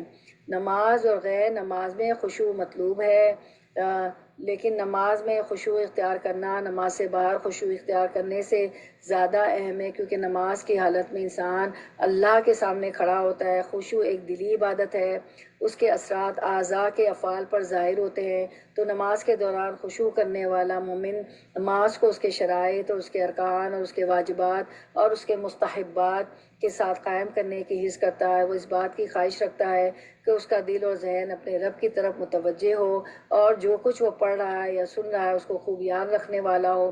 اس طرح وہ نماز کے بعد بھی نماز سے فائدہ حاصل کرنے والا بن جاتا ہے۔ اب دیکھتے ہیں نماز میں خشوع سے کیا مراد ہے۔ نماز میں خشوع یہ ہے کہ بندے کا دل اللہ تعالیٰ کو قریب سمجھتے ہوئے اس کے حضور حاضر ہو، اس سے دل کو سکون اور اطمینان حاصل ہوتا ہے، اس کی تمام حرکات ساکن اور غیر اللہ کی طرف اس کا رجحان کم ہو جاتا ہے، اور وہ اپنے رب کے سامنے نہایت ادب کے ساتھ کھڑا ہوتا ہے۔ وہ اپنی نماز کے اندر اول سے لے کر آخر تک جو کچھ کرتا ہے، جو کچھ کہتا ہے، پوری توجہ کے ساتھ کہتا ہے۔ جتنی صورتیں پڑھتا ہے، جو کچھ رکوع سجدے میں پڑھتا ہے تو پوری توجہ کے ساتھ کہتا ہے۔ اسی طرح اس کے دل سے تمام وسوسے اور غلط سوچیں دور ہو جاتی ہیں۔ یہی میری بہنوں نماز کی روح اور یہی اس سے مقصود ہے، اور یہی وہ مقصد ہے جو بندے کے لیے لکھ دیا گیا ہے۔ پوری نماز کی پوری توجہ کے ساتھ نماز پڑھنا ہے۔ اس میں ایک حدیث ہے ابن عمر رضی اللہ عنہ سے اس آیت کے بارے میں مروی ہے کہ اللہ تعالیٰ کا فرمان ہے الذین هم فی صلاتہم خاشعون، وہ کہتے ہیں کہ جب وہ لوگ نماز کے لیے کھڑے ہوتے ہیں تو اپنی نماز کی طرف متوجہ ہوتے تھے اور اپنی نگاہوں کو سجدے کی جگہ کی طرف جھکا دیتے تھے۔ تو نماز میں نگاہ کہاں ہونی چاہیے؟ سجدے کی طرف، ٹھیک ہے؟ ادھر ادھر دیکھنا بھی ابن عباس فرماتے ہیں کہ نگاہ کی چوری ہے، اور ان کو یقین ہوتا تھا کہ اللہ ان کی طرف متوجہ ہے، تو وہ دائیں اور بائیں نہیں دیکھتے تھے، نماز کی چوری نہیں کرتے تھے۔ ادھر ادھر ہمیں نہیں دیکھنا۔ خشوع سے مراد رونا نہیں ہوتا میری بہنوں، رونا ہی خشوع نہیں ہوتا، بلکہ دل کا متوجہ ہونا اور اعضاء کا پرسکون ہونا خشوع ہوتا ہے۔ تو شیطان بھلوا دیتا ہے، جب انسان کی توجہ ہٹتی ہے تو اللہ بھی اس کی طرف سے اپنی توجہ ہٹا لیتا ہے۔ تو نماز میں دوپٹہ نہیں ٹھیک کرنا چاہیے، کپڑے نہیں ٹھیک کرنا چاہیے، ہلنا جلنا نہیں چاہیے، خشوع دل میں ہوتا ہے، اور اعضاء میں بھی، ہمارے پورے جو اعضاء ہیں ان میں بھی خشوع ہوتا ہے۔ رکوع، سجود، قیام، ہر چیز جو ہے بہت اچھے طریقے سے خشوع کے ساتھ کرنی ہے۔ اور پھر جو ہے رونا ہی خشوع نہیں بلکہ دل کا متوجہ ہونا اور اعضاء کا پرسکون ہونا خشوع ہے، یعنی دل نماز میں متوجہ ہو اور جو کچھ وہ کہہ رہا ہو اور جو کچھ وہ کر رہا ہو اس میں وہ ذہنی طور پر بھی حاضر ہو، یعنی کہ ذہن کہیں ہو، اور اس بات کو بھی ذہن میں رکھتا ہو کہ وہ اللہ عز و جل کے سامنے کھڑا ہے، اور یہ کہ وہ اپنے رب سے سرگوشیاں کر رہا ہے۔ اس میں کوئی شک نہیں کہ یہ نماز کے کامل ہونے میں سے ہے، اور نماز خشوع کے بغیر ایسے ہے جیسے کہ روح کے بغیر جسم، جیسے کوئی مردہ چیز آپ جو ہے اللہ کے ہاں بھیج رہے ہیں۔ پھر اس کے بعد دل میں اور اعضاء میں خشوع ہونا، دل کو ممکن حد تک حاضر رکھے اور جو الفاظ وہ ادا کر رہا ہے اس کے معنی ذہن میں لائے، اور جہاں تک اعضاء کے خشوع کا تعلق ہے تو اس کا معنی یہ ہے کہ وہ انتہا درجے کی خواہش و حرص کرے کہ وہ اپنے حرکات و سکنات میں، اپنے رکوع و سجود میں، اپنے قیام و قعود میں نبی صلی اللہ علیہ وسلم کے طریقے کی اتباع کرے، اور اس بات کی شدید حرص رکھے کہ وہ ضرورت کے بغیر حرکت نہ کرے۔ اب خشوع کا تعلق دل سے ہے۔ عمر رضی اللہ عنہ جب کسی آدمی کو دیکھتے تو وہ نماز میں اپنی گردن نیچے جھکا رہا ہے تو آپ اس کی گردن پر کوڑا مارتے اور اسے کہتے افسوس تجھ پر، خشوع تو دل میں ہوتا ہے۔ ٹھیک ہے، آپ کو پتا ہے وہ تو بہت ان کو غصے والے تھے اور وہ تو رکھ دیتے تھے، اور وہ آپ وسلم کو بھی کئی بار کہا ہے کہ کوئی فیصلہ بھی نہیں مانتا تھا تو کہتے تھے کہ عمر کی تلوار ہی کافی، اور شیطان بھی ان کو دیکھ کے بھاگ جاتا تھا۔ اور سعید بن مسیب نے ایک آدمی کو دیکھا کہ وہ نماز میں اپنی داڑھی کے ساتھ کھیل رہا ہے، تو انہوں نے کہا کہ اگر اس کے دل میں خشوع ہوتا تو اس کے اعضاء میں بھی خشوع ہوتا۔ تو میری بہنوں، اعضاء میں بھی خشوع ہونا چاہیے۔ خشوع کی اہمیت دیکھ لیتے ہیں۔ خاشعین کی تعریف، سورۃ الاسراء 109، سورۃ الانبیاء 90، وَيَدْعُونَنَا رَغْبًا وَرَهَبًا وَكَانُوا لَنَا خَاشِعِينَ، اور ہمیں رغبت اور خوف سے پکارتے تھے اور وہ ہمارے ہی لیے عاجزی کرنے والے تھے۔ یہ خاشعین کی تعریف ہے۔ سورۃ الاسراء 109 میں فرمایا وَيَخِرُّونَ لِلْأَذْقَانِ يَبْكُونَ وَيَزِيدُهُمْ خُشُوعًا، اور وہ ٹھوریوں کے بل گر جاتے ہیں، روتے ہیں، اور وہ قرآن انہیں عاجزی میں زیادہ کر دیتا ہے۔ قرآن پڑھ کے اور ہیوملیٹ ہونا چاہیے، اور خشوع ہونا چاہیے، اور عاجزی ہونی چاہیے۔ اکڑ اور فخر اور غرور تکبر ختم ہو جاتا ہے قرآن سے۔ خشوع کرنے والوں پر نماز بھاری نہ ہونا، سورۃ البقرہ 45، وَاسْتَعِینُوا بِالصَّبْرِ وَالصَّلَاةِ وَإِنَّهَا لَكَبِیرَةٌ إِلَّا عَلَى الْخَاشِعِینَ، اور صبر اور نماز کے ساتھ مدد طلب کرو، اور بلا شبہ وہ یقیناً بہت بڑی ہے مگر خشوع کرنے والوں پر بھاری نہیں ہے۔ نماز خشوع کرنے والوں پر بھاری نہیں ہے، وہ بہت شوق سے، بہت دل سے، بہت تڑپ سے، اللہ کی محبت سے نماز پڑھتے ہیں۔ خشوع ایمان کی علامت ہے، سورۃ الحدید 16، علم یعنی للذین آمنوا ان تخشع قلوبہم لذکر اللہ، کیا ان لوگوں کے لیے جو ایمان لائے وقت نہیں آیا کہ ان کے دل اللہ کی یاد کے لیے اور اس کے حق کے لیے جھک جائیں۔ وما نزل من الحق ولا يكونوا كالذين اوتوا الكتاب من قبل فطال عليهم الامد فقست قلوبهم وكثير منهم فاسقون، اور اس حق کے لیے جھک جائیں جو نازل ہوا ہے، اور وہ ان لوگوں کی طرح نہ ہو جائیں جنہیں ان سے پہلے کتاب دی گئی، پھر ان پر لمبی مدت گزر گئی تو ان کے دل سخت ہو گئے، اور ان میں سے بہت سے نافرمان ہیں، اہل کتاب وغیرہ۔ خشوع کرنے والے سے اللہ کا وعدہ، کیا وعدہ ہے؟ حدیث مبارکہ، رسول اللہ صلی اللہ علیہ وسلم نے فرمایا اللہ تعالیٰ نے 5 نمازیں فرض کی ہیں، جو ان کے لیے اچھی طرح وضو کرے گا اور انہیں ان کے وقت پر ادا کرے گا اور ان کے رکوع پوری طرح ادا کرے اور ان میں خشوع کا خیال رکھے، تو اس کے لیے اللہ کا وعدہ ہے کہ وہ اس کی مغفرت فرمائے گا۔ اللہ اکبر، سبحان اللہ۔ اور جو ایسا نہیں کرے گا اس کے لیے اللہ کا کوئی وعدہ نہیں ہے، اگر چاہے گا تو اسے بخش دے گا، اگر چاہے گا تو اسے عذاب دے دے گا۔ دیکھیں، ہم نماز ہی اگر اچھی پڑھ لیں تو اللہ تعالیٰ کی مغفرت کا وعدہ ہے، سبحان اللہ۔ نماز کے حسن و خوبصورتی کے لحاظ سے اس کا اجر، عمار بن یاسر رضی اللہ عنہ سے روایت ہے، وہ کہتے ہیں کہ میں نے رسول اللہ صلی اللہ علیہ وسلم کو فرماتے ہوئے سنا ہے کہ آدمی نماز پڑھ کر اس حال میں لوٹتا ہے کہ کبھی اس کے لیے اس کی نماز کا 10واں حصہ، کبھی 9واں حصہ، کبھی 8واں حصہ، کبھی 7واں حصہ، کبھی 6واں حصہ، کبھی 5واں حصہ، کبھی 4تھا حصہ، کبھی تہائی حصہ یا آدھا حصہ اجر لکھا جاتا ہے، یعنی ہر آدمی کے لیے نماز کا اجر مختلف ہوتا ہے۔ اسے سنن نبی داؤد نے روایت کیا۔ کتنی ڈرنے والی، کتنی سکیری حدیث ہے۔ پورا ٹائم بھی لگاتے ہیں، 12 رکعت ظہر کے پڑھے، عصر کے پڑھے، مغرب کے پڑھے، بڑی لمبی نماز عشاء کی پڑھی، اور پتہ نہیں کس طرح کی ہو کہ دیکھیں یہی اجر ہوگا، 6واں، 5واں، 4تھا، اور پورا اجر بھی نہ ملے۔ اللہ تعالیٰ ایسی نمازوں سے بچائے ہمیں، استغفر اللہ، استغفر اللہ۔ پھر حضور قلبی سے پڑھی گئی نماز کا بدلہ جنت ہے۔ رسول اللہ صلی اللہ علیہ وسلم نے فرمایا جو شخص اچھی طرح وضو کرے پھر 2 رکعت ادا کرے جس میں اپنے دل اور اپنے چہرے کو پوری طرح متوجہ رکھے، دل بھی چہرہ بھی، تو ایسے شخص کے لیے جنت واجب ہو جائے گی۔ کوئی گزرا پاس ہے تو چہرہ ہٹا لیا، نگاہ کی چوری کر لی، دیکھ لیا کہ کون گزر رہا ہے، کیا اٹھا رہا ہے، کیا لے رہا ہے، کیا کھا رہا ہے، استغفر اللہ۔ اور پھر نبی صلی اللہ علیہ وسلم نے فرمایا خشوع کا سب سے پہلے اٹھ جانا۔ نبی صلی اللہ علیہ وسلم نے فرمایا سب سے پہلی چیز جو اس امت سے اٹھا لی جائے گی وہ خشوع ہے۔ وہ زمانہ بھی آئے گا کہ تمہیں ان میں ایک بھی خشوع کرنے والا آدمی نظر نہ آئے گا۔ استغفر اللہ استغفر اللہ۔ خشوع کا سب سے پہلے اٹھ جانا۔ شیطان کا نماز میں حائل ہو کر خشوع کو ختم کرنا۔ عثمان بن ابو العاص میں ذرا پانی پی رہے ہیں، بسم اللہ بسم اللہ۔ عثمان بن ابو العاص رضی اللہ عنہ سے روایت ہے کہ انہوں نے نبی صلی اللہ علیہ وسلم کی خدمت میں حاضر ہو کر عرض کیا، اے اللہ کے رسول، بے شک شیطان میرے اور میری نماز اور میری قرات کے درمیان حائل ہوتا ہے اور اسے مجھ پر خلط ملط کر دیتا ہے۔ تو رسول اللہ صلی اللہ علیہ وسلم نے فرمایا یہ وہ شیطان ہے جسے خنزیب کہا جاتا ہے۔ نماز میں جو خلل ڈالتا ہے اس کو کیا کہا جاتا ہے؟ خنزیب۔ اور جو گھروں میں شیاطین ہوتے ہیں وہ عوامر ہوتے ہیں، لیکن گھروں میں بھی ذکر اذکار ہو، گھر میں داخل ہوں تو سلام کر کے داخل ہوں، کھاتے وقت بسم اللہ پڑھیں، ہر کام پہ بسم اللہ پڑھیں، تو وہ کہے گا یہاں تو میرے لیے کچھ بھی نہیں ہے، نہ کھانا ہے، نہ پینا ہے، نہ رہنا ہے، جب اللہ کا نام لیا جائے۔ تو تو نماز میں جو خلط ملط نماز کو کرتے ہیں وہ خنزیب کہلاتے ہیں، وہ شیطان۔ تو آپ صلی اللہ علیہ وسلم نے فرمایا یہ وہ شیطان ہے جس سے خنزیب کہا جاتا ہے۔ جب تم ایسی بات محسوس کرو، عثمان بن ابو العاص سے فرمایا، تو اس سے اللہ کی پناہ مانگ لیا کرو اور اپنے بائیں جانب 3 مرتبہ پھونک دیا کرو۔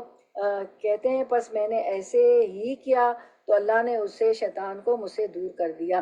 شیطان کا وسوسوں اور خیالات میں الجھا کر نماز سے خشوع ختم کروانا یہ ہمارا دشمن ہے۔ خشوع کے بغیر پڑھی گئی نماز کی مثال ابن قیم رحم اللہ کہتے ہیں کہ بغیر خشوع اور توجہ کے نماز ایسے جسم کی مانند ہے۔ بی مائنڈفل بہنوں، غور سے سنیں۔ ابن قیم رحم اللہ کہتے ہیں کہ بغیر خشوع اور توجہ کی آپ کو نماز ٹھنڈ تو نہیں لگ رہی؟ ایسے جسم کی سردی تو نہیں لگ مانند رہی؟ ہے جو جسم مردہ ہو اور اس میں روح نہ ہو۔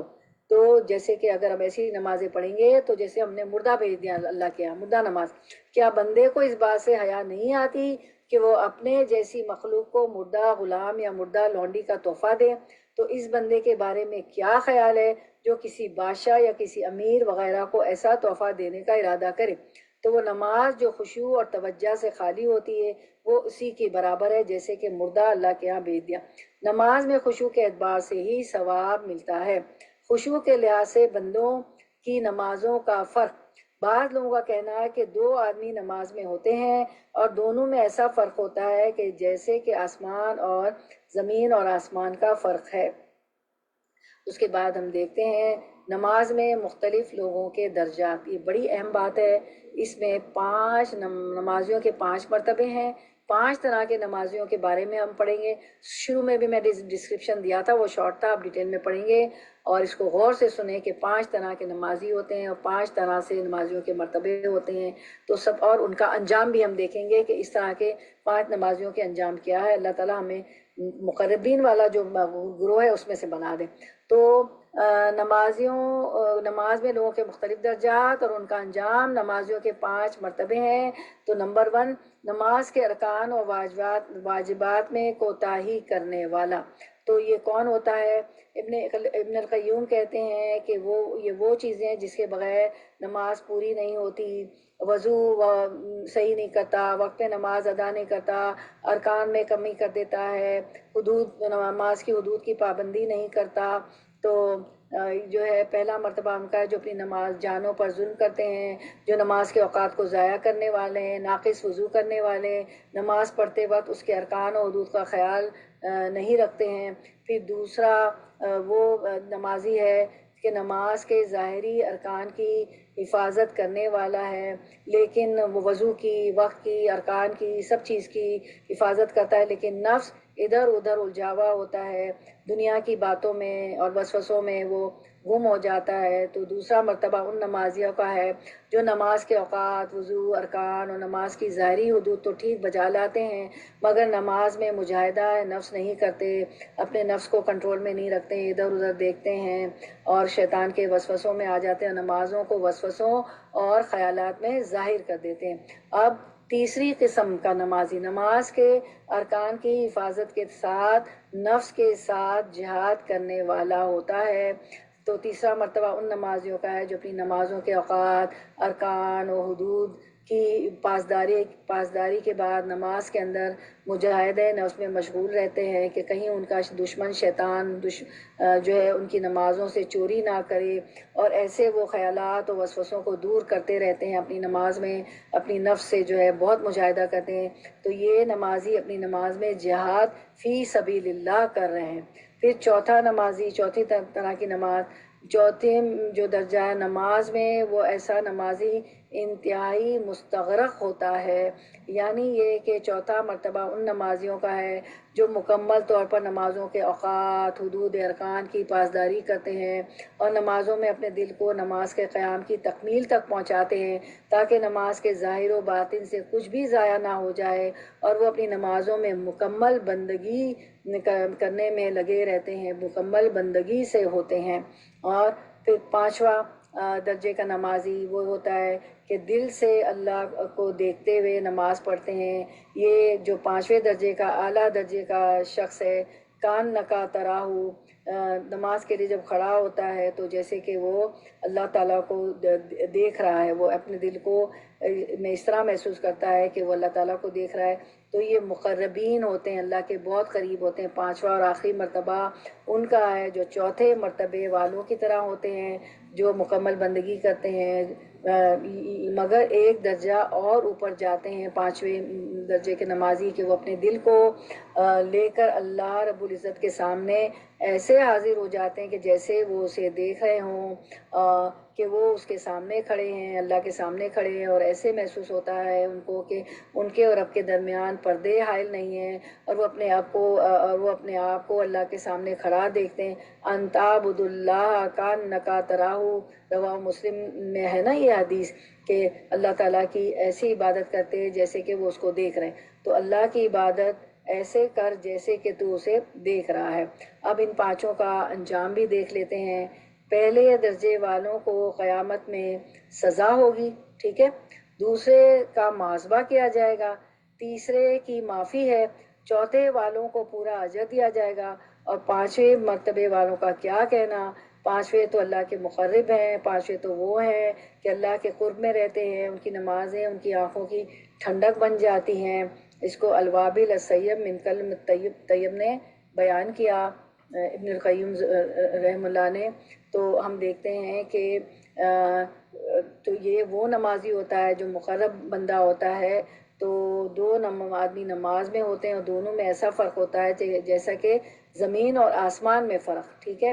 پھر ہم دیکھتے ہیں کہ جو خشوع سے نماز پڑھتے جو مقرب بندہ ہوتا ہے پانچویں درجے کا، تو اس میں ہم دیکھتے ہیں کہ یہ اللہ کے قریب ترین ہیں، کیونکہ ان لوگوں میں سے جن کے لیے یہ ان لوگوں میں سے ہے جن کے لیے نماز آنکھوں کی ٹھنڈک ہے، جن کی آنکھیں دنیا میں نماز سے ٹھنڈی ہوں گی، ان کی آنکھیں آخرت میں ان کے رب عز و جل کے آگے بھی ٹھنڈی ہوں گی، اور دنیا میں بھی اس کی آنکھیں اللہ کے ساتھ ہی ٹھنڈی ہوں گی۔ اور جس کی آنکھیں اللہ کی ہستی کے ساتھ ٹھنڈی ہوں تو ہر آنکھ اس سے ٹھنڈی ہوتی ہے۔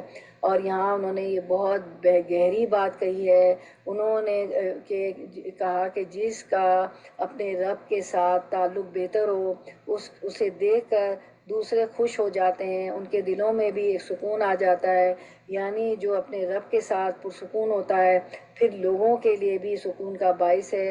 اور جس کی آنکھیں اللہ کی ذات کے ساتھ ٹھنڈی نہ ہوں تو اس کا نفس دنیا کے غموں میں ٹکڑے ٹکڑے ہو جاتا ہے۔ یعنی اسی بات کو ابن القیم رحم اللہ کہتے ہیں، اسکرین پہ ہم دیکھ لیتے ہیں۔ مقصد یہ ہے کہ جس چیز کے ساتھ آنکھ ٹھنڈک محسوس کرتی ہے اس کا رتبہ اس چیز کی نسبت اونچا اور بلند ہو جاتا ہے، جس سے انسان محبت کرتا ہے تو اس دنیا میں نماز اللہ سے محبت کرنے والوں کی آنکھوں کی ٹھنڈک ہے، کیونکہ اس میں ایسی ہستی کے ساتھ سرگوشی کا معاملہ ہے کہ آنکھیں ٹھنڈی نہیں ہوتی، دل پرسکون نہیں ہوتے اور نفسوں کو سکون نہیں ملتا مگر اسی کی بارگاہ میں اور اس کے ذکر سے ہی خوشحال ہوتے ہیں۔ یعنی اللہ کی جو دنیا میں نماز، اس دنیا میں نماز اللہ سے محبت کرنے والوں کی آنکھوں کی ٹھنڈک ہے، اور اس میں ہستی کے ساتھ سرگوشی کا معاملہ ہے، اللہ کے ساتھ سرگوشی کا معاملہ ہے۔ تو اللہ کے ساتھ سرگوشی کرنے سے ہی آنکھوں کو ٹھنڈک ہوتی ہے، دل کو سکون ہوتے ہیں، نفسوں کو سکون ملتا ہے، اللہ کے ذکر سے ہی یہ سب کچھ حاصل ہوتا ہے۔ پھر آنکھوں کی ٹھنڈک کے بارے میں ابن قیوم رحم اللہ فرماتے ہیں، وہ اسکرین پہ رہ گیا، وہ دکھا دیں گے ہم آپ کو جو ابھی میں نے پڑھا تھا، جس کی آنکھیں دنیا میں اس کی نماز کے ذریعے ٹھنڈک محسوس کریں، اسی کی آنکھیں، پچھلا والا دکھائیں، جس کی آنکھیں دنیا میں اس کی نماز کے ذریعے ٹھنڈک محسوس کریں اسی کی آنکھیں آخرت میں اپنے رب کی قربت سے ٹھنڈی ہوں گی۔ ٹھیک ہے، اب ہم دیکھ لیتے ہیں، آپ صلی اللہ علیہ وسلم نے فرمایا میری آنکھوں کی ٹھنڈک نماز میں رکھ دی گئی ہے، اسے سنن ابو داود نے روایت کیا۔ اب خشوع کے فائدے دیکھ لیتے ہیں، سارا کچھ ہم نے پڑھا تو خشوع کے فائدے کیا ہے کہ نماز میں خشوع فلاح کی طرف رہنمائی کرتا ہے، خشوع اللہ عز و جل کے ڈر اور خوف کا وارث بنا دیتا ہے۔ تو دیکھیے نماز میں خشوع حاصل کریں، خشوع پیدا کریں، تو فائدے بتا رہی ہوں میں کیا کیا ہے۔ خشوع کے فائدے، نماز میں خشوع فلاح کی طرف رہنمائی کرتا ہے، کامیابی ہوتی ہے۔ خشوع اللہ عز و جل کے ڈر اور خوف کا وارث بنا دیتا ہے، یہ ایمان اور اسرے اسلام کے مظاہر میں سے ایک مظہر ہے، انسان کی اصلاح اور اس کی استقامت کی دلیل ہے، یہ اللہ کی عبودیت کا اعلان ہے اور اللہ کے سوا کو پھینک دیتا ہے۔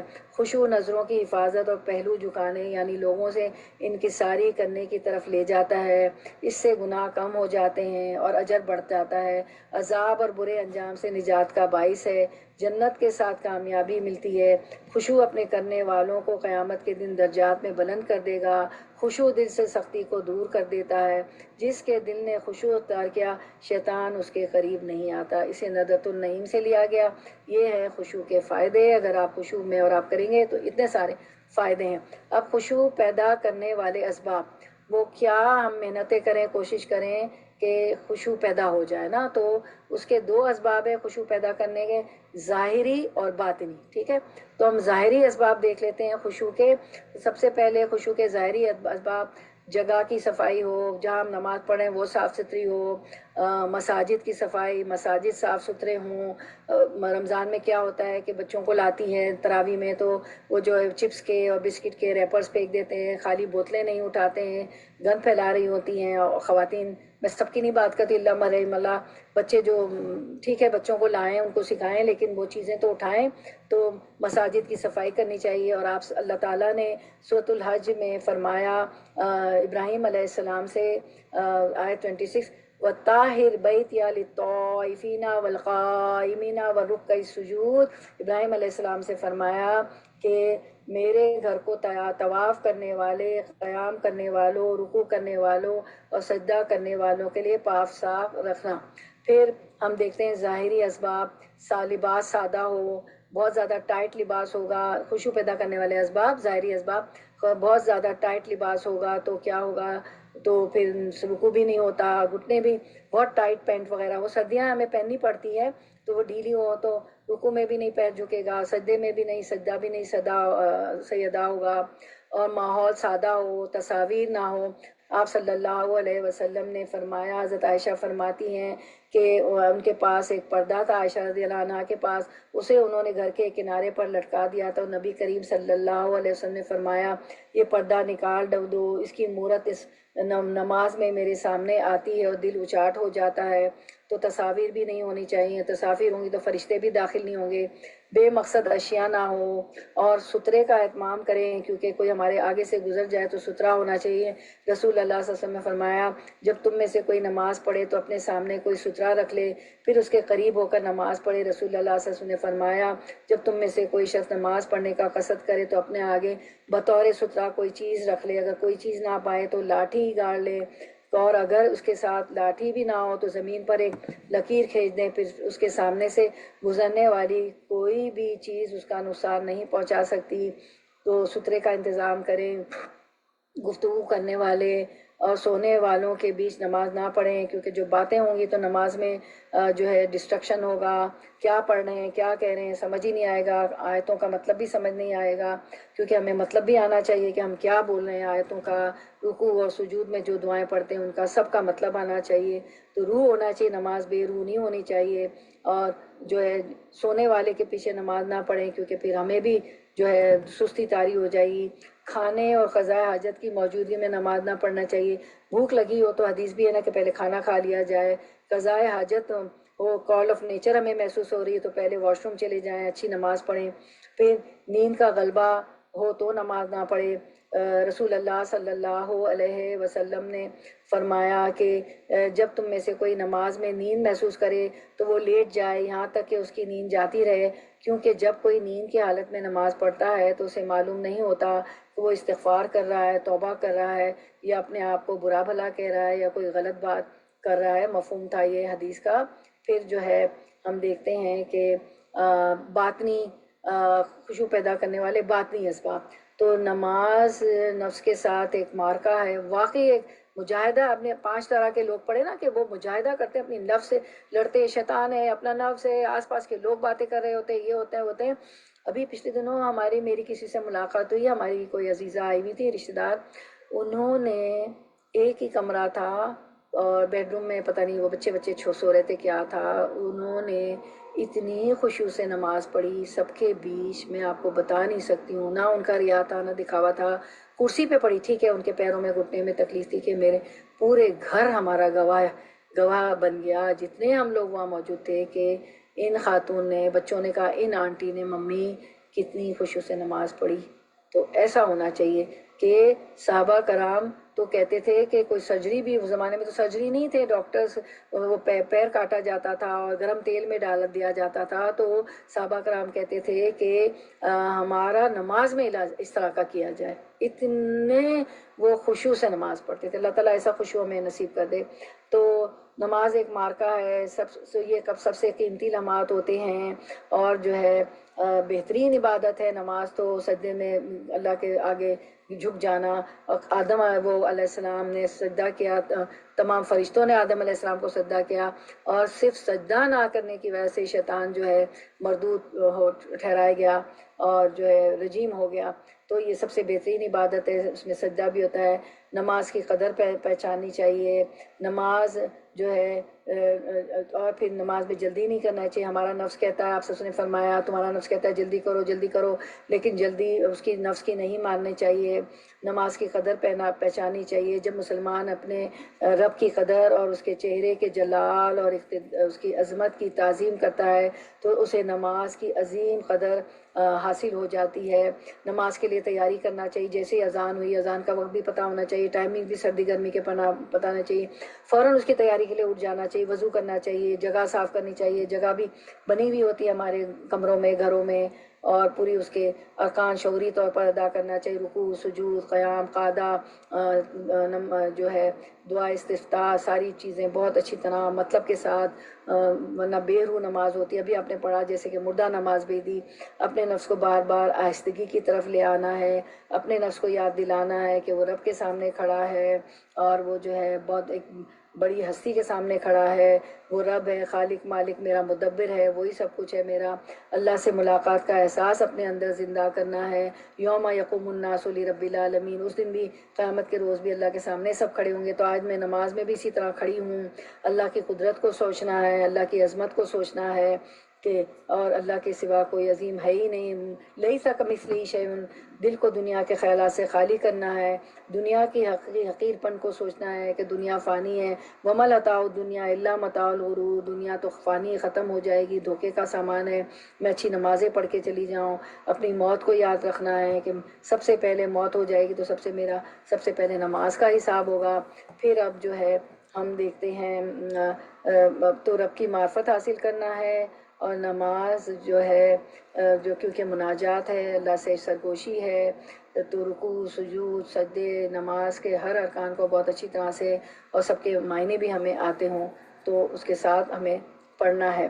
پھر شعور کی کیفیت کو ملوث رکھنا ہے، اس کے بعد دعائیں پڑھ کے ہم فنش کریں گے۔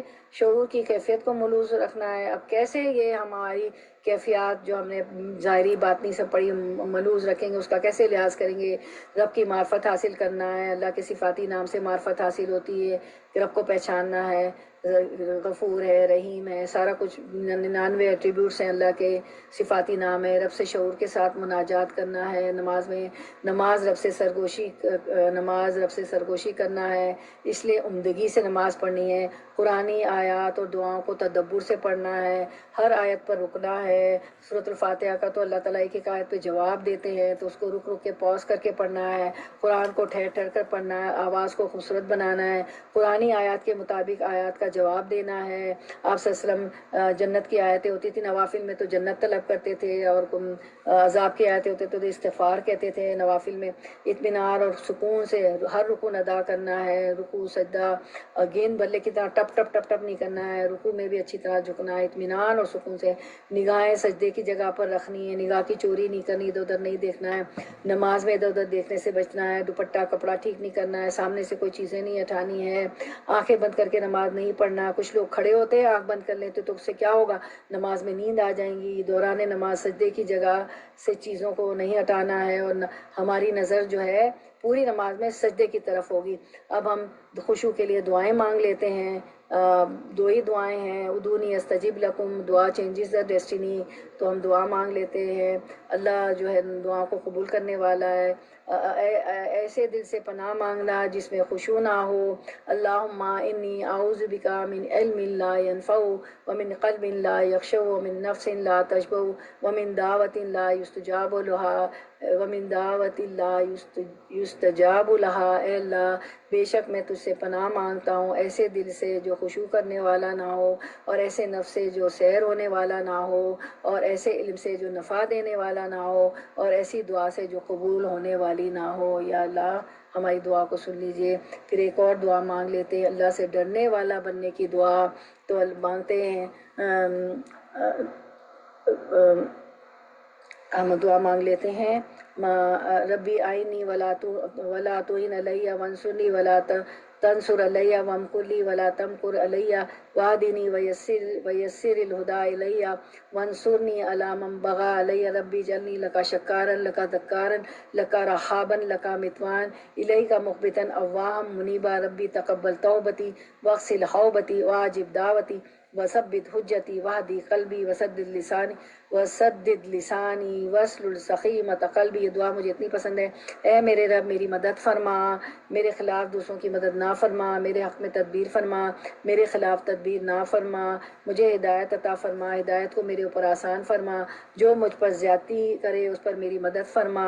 اے اللہ مجھے اپنا شکر گزار، اپنا ذکر کرنے والا، اپنے سے ڈرنے والا، اپنا فرما بردار، اپنے سامنے عاجزی کرنے والا، اپنے سامنے عاجزی کرنے والا یا رجوع کرنے والا بنا. اے میرے رب میری توبہ قبول فرما، میرے گناہوں کو دھو ڈال، میری دعائیں قبول فرما، میری حجت کو ثابت فرما، میرے دل کو ہدایت دے، میری زبان کو سیدھا کر دے، اور میرے دل کے میل کچیل کو دور کر دے. یہ دعا کو ہم فکس کر دیں گے. یہ شروع ہوتی ہے تمکل علیہ سے نہیں شروع ہوتی ہے، تو یہ پرنٹنگ مسٹیک ہو گئی ہے. یہ شروع ہوتی ہے ربی آئینی ولا تعین علیہ. آن لائن یوٹیوب فیس بک جہاں بھی لوگ دیکھ رہے ہیں، یہ ربی آئینی ولا تعین علیہ وانصرنی ولا تنصر علیہ وامکر لی ولا تمکر علیہ واہدنی ویسر الہدی علیہ وانصرنی علی من بغی علیہ. تو یہ جو ہے آگے تھوڑا ہے، اس کو ہم ٹھیک کر دیں گے انشاءاللہ. تو اللہ تعالیٰ آمین یا رب العالمین. پھر کرنے کے کام، اب ہم نے اتنا سب کچھ جانا سمجھا پڑا، تو خشوع کے لیے ہمیں کیا کرنا ہے. کرنے کے کام، نماز کو اس کے متعین وقت میں ادا کریں، نماز کے ارکان واجبات اور شرائط کا خیال رکھیں. کامیاب مومن بننے کے لیے اپنی نمازوں میں خشوع پیدا کریں.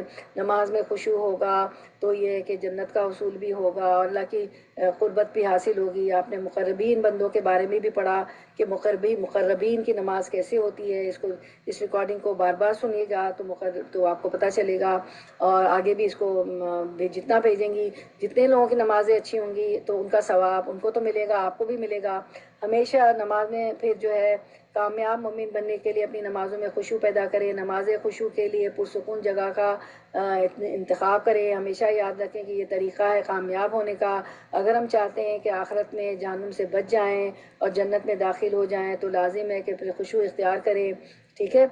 کیونکہ قد افلح المومنون، کامیاب ہو گئے وہ لوگ جنہوں نے نماز میں خشوع اختیار کیا۔ اب ہم جو ہے خلاصہ دیکھ لیتے ہیں، اپنا ذاتی جائزہ لیتے ہیں جلدی سے، کوئک 1 منٹ میں۔ ہم اپنی نمازوں کو ظاہری اور باطنی طور پر مضمون طریقے سے اور خشوع کے ساتھ ادا کرنے کی کوشش کرنا ہے۔ ہم کیا لے لیتے ہیں؟ خلاصہ، ذاتی جائزہ، ٹھیک ہے؟ اس کے بعد تلاوت سنیں گے قد افلح۔ اپنی نمازوں کو ظاہری اور باطنی طور پر مسلمان خشوع کے ساتھ ادا کرنے کی کوشش کرنا ہے۔ نمازوں کو اس کے وقت مقرر پر ادا کریں گے۔ نماز میں جگہ، لباس، جسم اور ماحول کی پاکی اور صفائی کا خیال رکھیں گے۔ سادہ اور ساتر لباس پہن کر نماز پڑھیں گے۔ نماز کا وقت داخل ہونے اور اذان سننے کے بعد پڑھنے کی تیاری شروع کر دیں گے۔ نماز پڑھنے سے پہلے اپنے دل میں خالق کائنات سے ملاقات کا احساس اور شوق پیدا کریں گے۔ ایسی جگہ پر نماز پڑھیں گے جہاں تصاویر اور مجسمے نہ ہوں۔ نماز میں یکسوئی اور خشوع کو ختم یا کم کرنے والی چیزیں ہوں، موبائل، ٹی وی، کمپیوٹرز، بچوں کے کھلونے وغیرہ کو نماز کی جگہ سے دور رکھیں گے۔ نیند کے غلبے، بھوک کی حالت اور قضاء حاجت کی موجودگی میں نماز پڑھنے سے اجتناب کریں گے۔ نماز شروع کرنے سے پہلے اپنے سامنے سترے کا اہتمام کریں گے تاکہ کوئی سامنے سے گزرے تو نماز میں خلل نہ ہو۔ نماز کو اس کے شرائط، ارکان، واجبات اور مستحب اعمال کے ساتھ قائم کرنے کی کوشش کریں گے۔ نماز کی حالت میں دل اللہ تعالیٰ کے حضور اس طرح حاضر ہونا ہے گویا اللہ تعالیٰ میرے قریب ہے اور میں اپنے رب سے سرگوشی کر رہی ہوں۔ نماز پڑھتے وقت ہمارا دل، ذہن رب ذوالجلال و اکرام کی طرف متوجہ رکھنا ہے۔ نماز میں جو کچھ پڑھیں گے اس کو پورے دھیان سے، درستگی سے، اس کے معنی کو سمجھ کر پڑھیں گے۔ نماز کے دوران دل میں نرمی، رقت، سکون، اللہ کے لیے عاجزی اور تڑپ پیدا کرنی ہے۔ نماز میں اپنی نگاہوں کو سجدے کی جگہ پر رکھنا ہے، دائیں بائیں، اوپر نیچے نہیں دیکھنا۔ نماز کے ہر رکن کو نہایت اطمینان اور سکون اور پوری توجہ کے ساتھ ادا کرنا ہے۔ رکوع، سجدے، قیام، قعدات، تحیات میں سب کو، اور جو کچھ کہیں گے پوری توجہ کے ساتھ کہیں گے، مطلب معنی سب کے آتے ہوں تو تدبر سے کہیں گے۔ نماز پڑھتے وقت ہمیں یقین ہو کہ اللہ تعالیٰ ہماری طرف متوجہ ہے۔ نماز پڑھتے ہوئے ممکنہ حد تک دل کو حاضر رکھنے کی کوشش کریں گے، نفس سے مجاہدہ کریں گے۔ نماز اور قرات کے دوران شیطانی وسوسوں اور غیر ضروری خیالات آنے کی صورت میں تعوذ پڑھ کر بائیں جانب 3 بار پھٹکار دیں گے۔ حدیث کے مطابق نماز کی حالت میں آنکھیں بند کر کے اپنی گردن جھکانے اور غیر ضروری حرکات کرنے سے گریز کریں گے۔ اپنے دوپٹے کپڑے ٹھیک نہیں کریں گے۔ اپنی موت کو یاد رکھتے ہوئے ہر نماز کو الوداعی اور آخری نماز سمجھ کر ادا کریں گے کہ پتہ نہیں اگلی نماز ملتی بھی ہے کہ دنیا سے چلے جاتے ہیں۔ ایسے دل سے اللہ کی پناہ مانگنی ہے جس میں خشوع نہ ہو۔ دعا بھی پڑھی، اللہ سے ڈرنے والا اور ڈرنے والی بننے کی دعا کرتی رہنی ہے انشاءاللہ۔ تو چونکہ یہ سب کیا ہے، قد افلح المومنون ہم فی صلاتہم خاشعون۔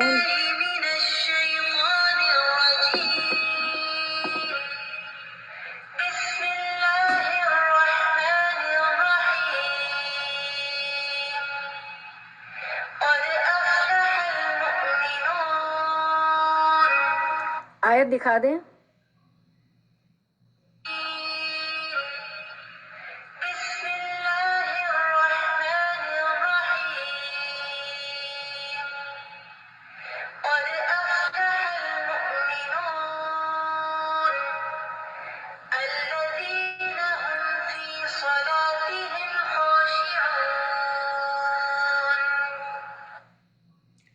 جی، تو آپ نے تلاوت بھی سنی، آیت دکھا دیں تو چلے ہم اسی پہ اینڈ کرتے ہیں۔ چلے درود شریف پڑھ لیتے ہیں، ایک ایک درود شریف پر 10 نیکیوں کا ثواب ملتا ہے، تو ہم درود شریف پڑھ لیتے ہیں۔